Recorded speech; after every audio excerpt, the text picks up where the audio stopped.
Baik, pada kesempatan ini saya akan coba mereview, membahas barangkali ya, tapi nggak dipraktekin ini, tentang teknik membuat jaringan untuk satu wilayah yang agak besar, apakah itu desa, kampung dan sebagainya, terutama di daerah. Kita biasanya mengenal dengan istilah RT RW net. Oke, ini banyak artikel-artikelnya. Kalau mau cari perangkat untuk RT RW net banyak yang jual juga nih di mikrotik.co.id, ini ada antarlangit.com lah, banyak banget. Oke,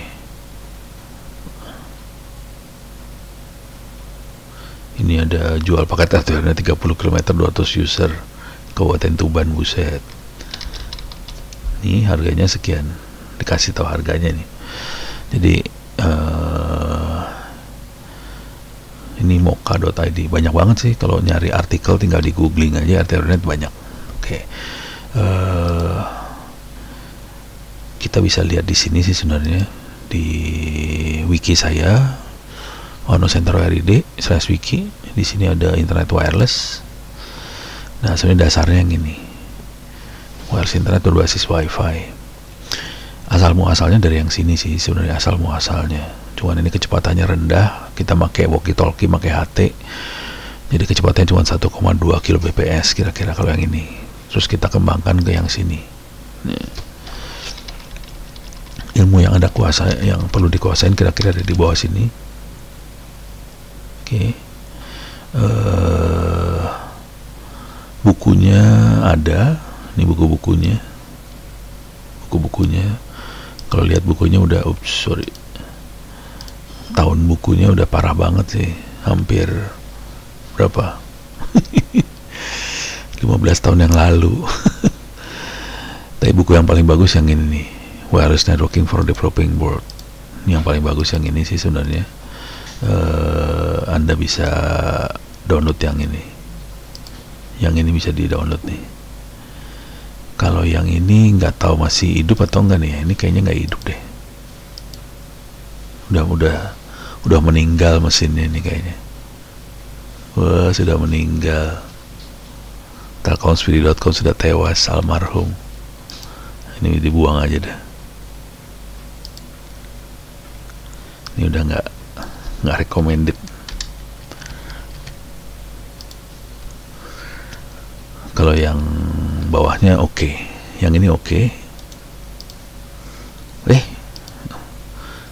Oh, udah berubah ya, URL-nya berubah, ganti URL. Ini ada di sini nih sebenarnya, library translation. Ini dia, copy link location, linknya aja berubah sih. Nah, ini berubah jadi kayak gini. Ini sekalian saya benerin wiki saya ya.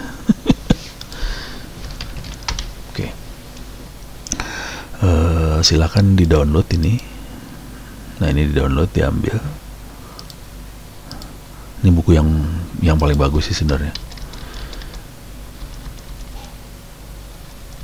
Ini oke banget nih buku.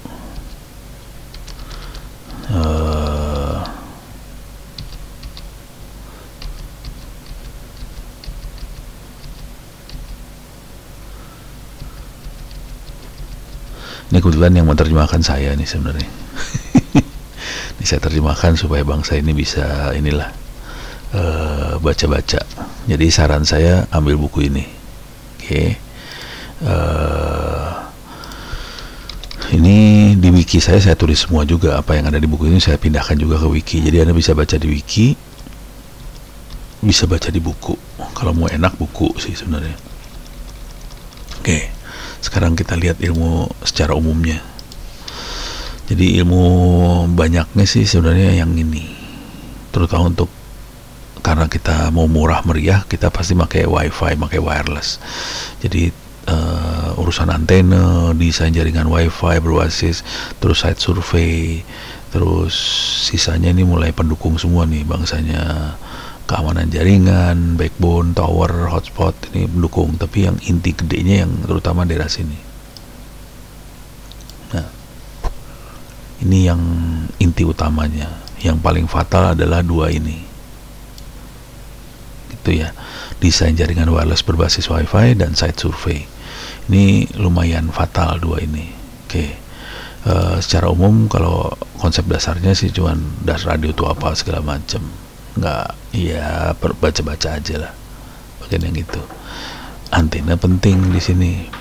Salah satu antena yang paling legend adalah punyanya Pak Gun. Ini antena pakai penggorengan, oke, wajan bolik, ini yang paling legend. Tapi banyak antena-antena yang lain sih. Oke. Kabelnya kenapa, gimana, segala macam. Cuman sekarang WiFi bentuknya USB, tinggal pakai aja. Kalau dulu kita harus pakai konektor-konektor kayak gini nih. Nih, pakai konektor seperti ini. Harganya lumayan, 50 ribuan nih. Ini konektornya kayak gini ya. Oke, ini konektor N. Yang ini female, ini male. Ini konektor SMA, ini konel RPTNC. Jadi konektornya kira-kira kayak gini bentuknya. Cuman sekarang rata-rata pembuat peralatan WiFi udah nggak pakai kabel. Sebisa mungkin radionya sama antena jadi satu, supaya sinyalnya nggak ada yang lost di kabel koax, kira-kira itu. Oke, ini kabel konektor. Tipe antenanya ada beberapa tipe antena. Ada direksional itu kira-kira kayak gini dah. Nah ini omnidirectional bentuknya ini, bukan yang parabola ini ya, yang ini nih omni contohnya. Oke, cara buatnya dikasih tahu juga di sini. Ada yang sektoral, bentuknya kotak biasanya. Nih kotak, kita bisa bikin sendiri. Sinyalnya kayak gini, polarisasinya jadi mengarah ke satu sisi. Oke, cara bikinnya di sini ada. Oke, yang bagus-bagus yang buatan Sindu dan teman-teman ini yang bagusnya nih. Kalau yang sederhananya yang ini yang sederhana.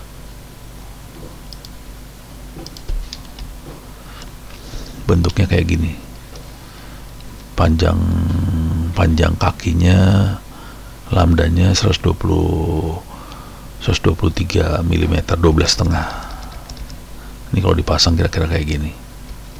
Oke,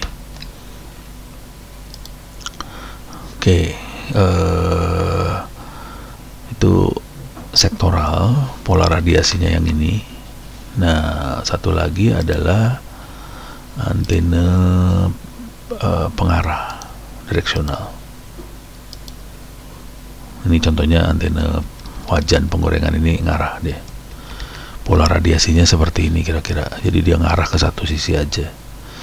Jadi ada 3 tipe antena, 360 derajat, 190 atau 180 derajat. Yang ini tipis ini, cuman beberapa derajat aja, 6 derajat atau berapa.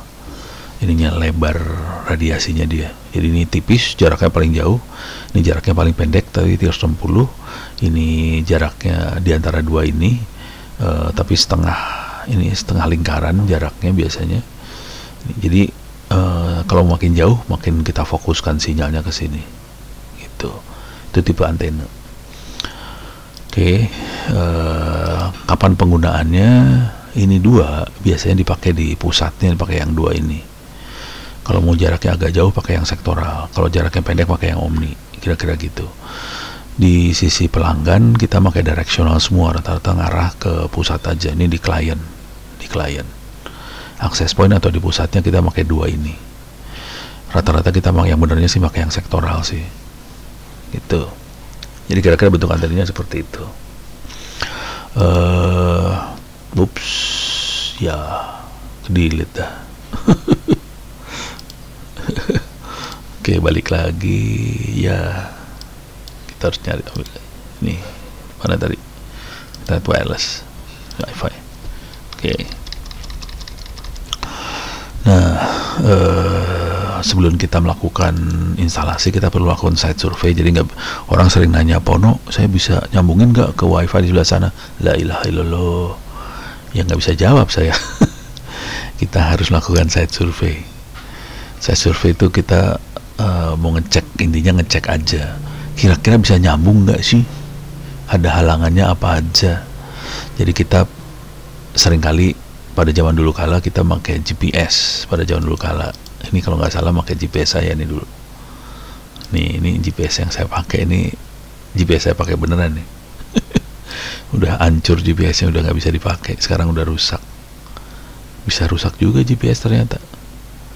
Oke, jadi ini GPS-nya sekarang udah enak banget, kita pakai handphone aja atau pakai Google Map. Jadi kita bisa pakai handphone, pakai Google Map. Terus ini checklistnya, waktu saya survei kira-kira ini checklistnya, di mana posisi antena, antara ini antena itu line of sight nggak, tinggi antenanya kayak gimana, apakah ada objek metal di sekitar antena, support mekanik mencukupi, panjang kabel UTP-nya berapa, dari antena ke dari radio ke bawah tuh berapa, power supply-nya gimana. Nah ini checklist buat saya survei, kira-kira kayak gini lah, pertanyaan-pertanyaan harus dijawab.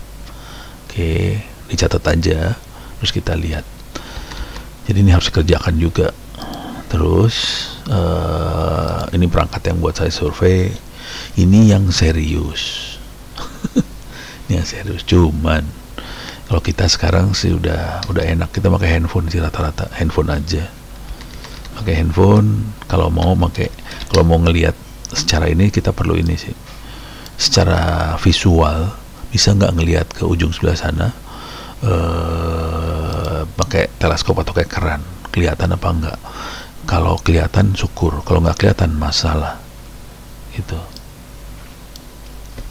Meteran, peta ini nggak perlu karena kita pakai Google Map sekarang. GPS nggak perlu karena pakai Google Map. Altimeter nggak perlu, semua Google Map. Atau saya bikin versi tambahan aja ya.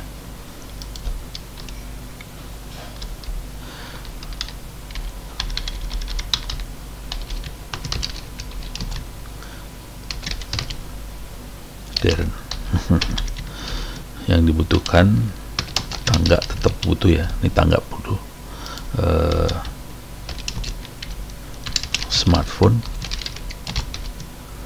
ada terinstall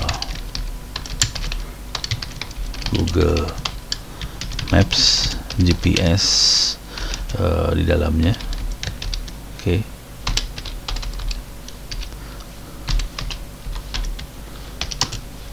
Ini tetap nih meteran, tetap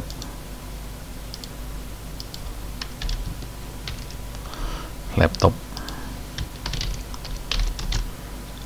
plus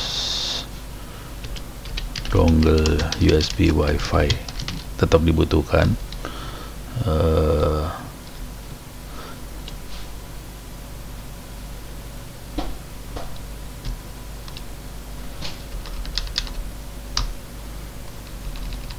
Ini juga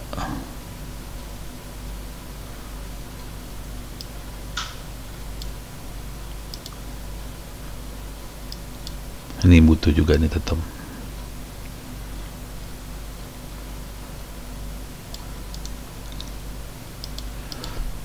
Oke, tes bagian alat di atas. Nih kayaknya minimal nih itu dah. Tes bagian alat yang di atas kayak spektrum analyzer nggak usah dah, mahal banget, kasihan. Laptop tetap dibutuhin, USB WiFi ini tetap dibutuhin, antena eksternal butuh, ini butuh, ini butuh, ini nggak butuh, ini nggak butuh, ini nggak butuh. Safety head, safety head butuh, safety head tetap dibutuhkan ini.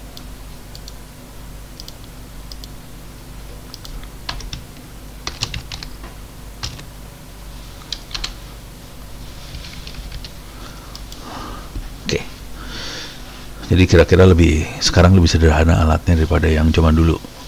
Oke. Nah, setelah kita melakukan survei, baru kita mendesain jaringan WiFi. Ini harusnya dihitung. Seringkali orang cuma nanya, bisa nggak nyambung? Aduh, harusnya dihitung. Tapi kira-kira hitungannya, nah hitungannya, inti hitungannya ada 3 ini sih sebenarnya. Sistem operating margin, jadi sinyal yang kita pancarkan sampai ujung sebelah sana masih ada sisa nggak, kira-kira kayak gitu. Karena sinyal akan diredam di udara, jadi kita perlu hitung nih sebenarnya sampai sebelah sana masih ada sisa nggak. Terus redamannya namanya free space loss, ini hubungannya ke atas ini.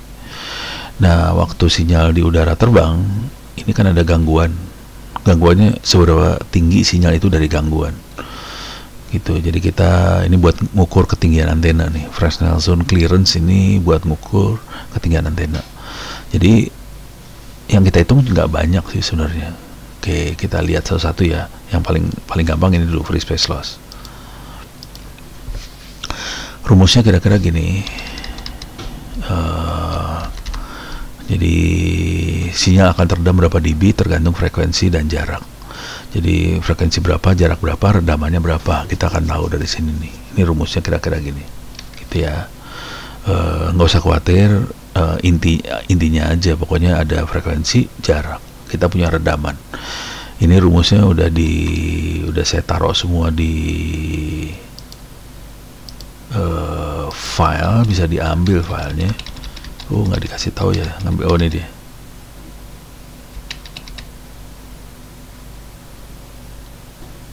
Ini dia. Ada di sini. Kasih kode di sini.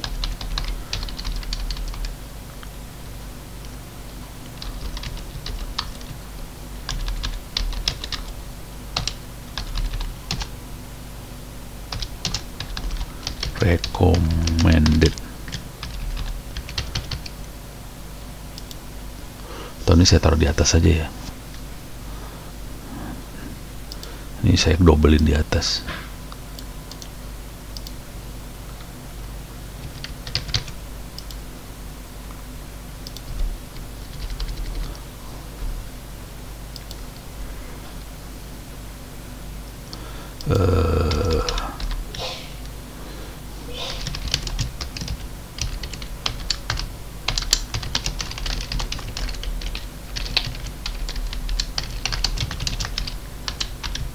Nah, begitu. Jadi silakan diambil file ini. Saya ambilkan aja biar kelihatan. Ini bisa diambil langsung. Ini filenya dibuat hampir 20 tahun yang lalu kalau tahu sih. Tahun 2003, sekarang 2020. Jadi hampir 17 tahun yang lalu nih file dibuatnya. Oke. Jadi ini free space loss, kita masukin frekuensi, jarak, kita dapetin ini. Ini rumus-rumusnya buat dimensi orang Amerika, jadi makanya miles. Oke. Jadi kita harus hitung, misalnya jarak kita adalah 2 km. Ini masih read only. Nah, nih. Iya loh. 2 km. 1,2 mil, jadi dimasukin sini 1,2 mil. Kita dapat free space lossnya 105 dB, kira-kira kayak gitu. Jadi ini bisa dihitung gampang. Nah, sekarang Fresnel zone clearance yang kedua, kira-kira logikanya seperti ini. Kalau ada 2 radio kita tembak, radio itu sinyalnya nggak hanya lurus, sebagian sinyal ada yang terbang ke atas, ada yang terbang ke bawah. Lurus nggak masalah, sinyal akan nyampe. Ke atas nggak masalah karena akan hilang sinyalnya, biarin aja yang ke atas, nggak masalah. Yang ke bawah ini yang masalah, karena dia akan dipantulkan oleh atap-atap atau pohon segala macam. Sinyal itu mantul dari sini, kena sini, naik ke atas sini. Nah, yang jadi masalah, sinyal yang lurus dan sinyal pantulan ke bawah ini datangnya beda waktu. Akibatnya sinyal bawah ini ngeganggu. Nah, kita harus mastiin bahwa gangguan ini kecil. Caranya ini harus ditinggiin. Tower ini ditinggiin supaya gangguan ini sekecil mungkin. Kira-kira itu Fresnel zone clearance gitu. Konsensusnya adalah 60%. Dari sini misalnya kita hitung Fresnel zone clearance-nya 3 meter. Jadi 60% masih aman. Kalau ada misalnya ada gangguan 60% masih aman. Kalau misalnya dia gangguannya masih di atas itu, jadi tingginya segini atapnya, nah itu harus dinaikin lagi berarti. Nah, kita harus ngitung Fresnel zone clearance-nya di sini nih hitungannya. Nih jaraknya berapa mil, Fresnel zone clearance-nya berapa kilometer. Jadi misalnya ini makin 10 mil. Perhatiin 10 mil naik dia kilometernya. Jadi untuk frekuensi sekian sekian meter yang aman. Kalau 80% sekian meter amannya, kira-kira kayak gitu. Jadi kita bisa lihat sih sekian meter itu dari sinyal ke bawah harus kosong. Jadi bayangkan dari sinyal ke bawah harus 13 meter yang kosong untuk 16 km. Bayangkan kalau kita mau nembaknya misalnya 50 mil, 80 km, 30 meter harus kosong itu ke bawah. 30 meter kosong itu berarti kita harus taruh di tower yang tinggi banget. Paling gampang kita taruh di gunung. Jadi gunung ke gunung aman, itu bawahnya jauh banget kalau gunung, bisa ratusan meter soalnya kalau gunung ke bawah. Jadi Fresnel zone clearance kira-kira seperti itu. Semakin jauh tembakan yang ingin kita lakukan, makin jarak ke bawahnya harus makin tinggi. Jarak ke bawah itu yang ini ya. Ini dari sini ke sini ya, harus makin tinggi. Oke, itu adalah Fresnel zone. Jadi free space loss adalah redaman di udara, Fresnel zone clearance ke bawahnya. Nah, yang terakhir yang paling rumit, sistem operating margin. Oke, gambarnya kira-kira gini lah. Jadi ini kalau ada pemancar, yang ada penerima, perhitungannya gini, kita mancarkin berapa, ini akan ada loss sinyal di kabel. Kalau radio sekarang biasanya kabelnya pendek banget atau radio nempel di antena langsung. Jadi rata-rata radio sekarang, wifi sekarang nggak ada loss di kabel. Kemudian masuk ke antena. Antena akan menguatkan sinyal. Kita harus hitung berapa penguatan yang dilakukan oleh antena itu. Tergantung tipe antenanya. Antena Omni rata-rata sekitar 10-12 dB lah kira-kira. Karena radio tempel di antena ini biasanya 0 nih. Untuk radio yang modern yang baru-baru ini 0 rata-rata. Ini antenanya kalau Omni 10-12 dB, kalau antena sektoral bisa sampai 15-18, antena parabola itu biasanya 24. Kalau kita pakai antena yang buat satelit, TV satelit tuh, antena yang parabola jaring yang buat satelit itu gede banget, itu sekitar 30-an dB, gede. Jadi kalau mau bagus pakai antena itu sih sebenarnya. Nah, terus di sini jarak ini ada yang namanya free space loss sama tadi apa sih namanya? Fresnel zone clearance. Ini tergantung jarak ini. Nah, kemudian sinyal akan diterima lagi sama antena ini, sinyal akan dikuatkan lagi, sinyal akan masuk ke penerima. Yang jadi masalah adalah sinyal yang diterima dengan sensitivitas receiver itu, sinyalnya ada di atas atau di bawah sensitivitas receiver. Kalau di bawah berarti sinyal nggak akan kita terima, gitu kira-kira. Logikanya cuma gitu aja. Nah, rumusnya mabok dulu, rumusnya kayak gini dulu. Sebenarnya gampang sih, bacanya tadi, cara berpikirnya gitu. Intinya kita harus pastikan bahwa sinyal yang diterima harus di atasnya sensitivitas receiver. Itu namanya sistem operating margin. Kita punya margin berapa? Biasanya kalau hitungan-hitungan blow-on-blow-onan kita harus punya margin di atas 12-15 dB, supaya kalau sinyal itu nggak akan konstan ya. Sinyal itu nggak diem, sinyal itu naik turun. Kenapa naik turun sinyal? Karena antena ditiup angin. Antena ditiup angin akan naik turun, dia akan geser-geser. Makanya sinyal ini akan naik turun nih sebenarnya. Kira-kira gitu. Sekarang kalau kita lihat di sini, nah ini dia. Jadi frekuensinya berapa? Ini channel 12412 itu channel 1 di WiFi. Kita jaraknya berapa? Punya power berapa? Kita rata-rata 20 dBm, 100 mW. Kabel lossnya kita udah 0 rata-rata sekarang. Antena gainnya kalau Omni cuma 12 dB. Kalau di ujung sebelah sana pakai Omni juga 12 dB lagi. Di sini 0. Sensitivitas receiver minus 82. Untuk jarak segini kita bisa lihat jarak 2 mil, free space lossnya 110 dB, flash resolution berapa segala macam kita bisa lihat di sini. Inti yang harus kita lihat adalah yang ini nih. Sinyal level yang diterima adalah minus 66 dB, sementara sensitivitas receiver 82 dB. Jadi kita punya operating margin 15 dB. Oke. Jadi kita butuh ini nih sebenarnya, 15 dB operating margin. Ini masih oke banget gitu. Untuk jarak 2 mil. 2 mil berapa kilometer? Kita bisa lihat di atas. Soalnya nggak hafal. 2 mil sekitar 3 kilo. Jadi omni ke omni, 12 ke 12 kita masih oke dengan power 100 miliwatt. Oke. Nah, kalau kita ganti antenanya, kita pakai antena apa? Parabola yang gede, punya TV 30 dB, ini 30 dB. Ini jadi gede banget operating marginnya. Bagus banget. Kalau kita naikin jaraknya jadi misalnya 20 mil, masih gede juga. Kalau kita naikin jaraknya 30 mil, masih gede juga. 40 mil masih oke sih sebenarnya. Jadi sampai 40 mil masih oke. Perhatikan yang ininya ya. Flash resolution sudah 26 meter, ini tinggi banget nih. 20 meter lumayan tinggi.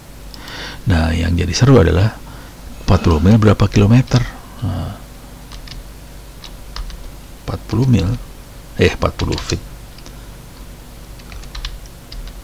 40 mil sekitar 60 kilo. Jadi sebetulnya 60 kilo kita bisa tembak satu sama lain asal dua-dua sisi kita pakai antena parabola TV. Itu harganya berapa? Murah sih antena parabola TV asli. Nih, antena parabola TV. Nih, harganya segini, 300.000 sih asli. Kalau mau gombal sih ya, nih teknik blow on-nya. Anda lihat ke rumah-rumah, nih kayak ginilah. Ini kan udah pasang di rumah-rumah nih. Nih pasang di rumah gitu. Ada beberapa orang yang udah nggak langganan lagi. TV berbayarnya udah nggak bayar, udah nggak langganan TV bayarnya. Ya udah datangin rumahnya, Pak, itu antena dipakai nggak? Kalau nggak dipakai saya beli deh. Beli berapa, Dek? Paling nanya gitu ya. Ya saya ada uangnya 50.000, Pak. Tapi saya yang naik, saya yang akan turunin tuh antena. Ya udah, naik aja, turunin tuh antena gitu. Jadi bisa kayak gitu sih. Antena yang gain yang gede yang ini nih, ini antenanya gainnya gede. Kalau masih baru harganya sekitar 500 ribuan nih kalau nggak salah. Jadi antena yang ini 500 ribuan nih kira-kira. Ini gainnya lebih bagus daripada antena yang kecil-kecil, yang TV yang mana tadi. Nah, yang kayak gini lebih kecil nih. TV satelit yang kayak gini kecil. Jadi kalau bisa dapat antena yang jaring seperti ini, yang syukur-syukur yang kayak gini, ini lebih bagus. Itu. Oke, jadi kalau bisa dapat antena seperti ini, oke. Bukan. Yang ini oke banget. Yang ini nggak sebagus yang ini. Jadi yang bagus yang ini sih sebenarnya. Cuman kalau yang lebih bagus lagi jangan yang jaring, yang solid, yang kayak gini. Yang ini solid nih, kayak gini yang lebih bagus. Gitu. Lebih mahal sih biasanya, yang ini lebih murahan. Ini 500.000 nih, kayak gini 500 ribuan baru. Demikian. Mudah-mudahan bisa memberikan gambaran tentang cara bikin RT RW net. Oke. Konfigurasinya sendiri kita bisa lihat di sinilah konfigurasinya. Nih konfigurasinya bisa dilihat sini. Jadi masuk Google terus masukin gitu. Mudah-mudahan bisa bermanfaat.